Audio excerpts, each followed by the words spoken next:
மா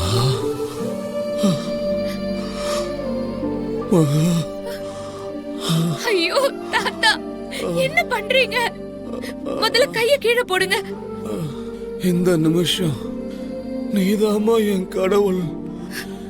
நீ மட்டும் சரியான நேரத்துக்கு இங்க வராம போயிருந்தா என்ன நடந்திருக்கும்னு என்னால நினைச்சு கூட பார்க்க முடியலம்மா. அப்படியெல்லாம் உங்களுக்கு ஒண்ணும் ஆக கடவுள் விட மாட்டாரு தாத்தா.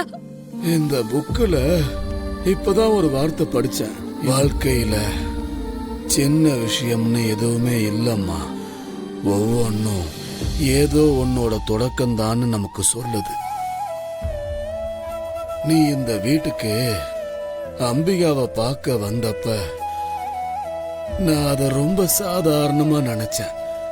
ஆனா பின்னால நீ என் உயிரை காப்பாத்துறதுக்கான தொடக்கமாதான் நீ இங்க வந்திருக்கேன்றத நான் உணர்றேம்மா. இன்றே டவுன்லோட் செய்து உங்கள் ஃபேவரட் ஷோக்களை என்ஜாய் பண்ணுங்க.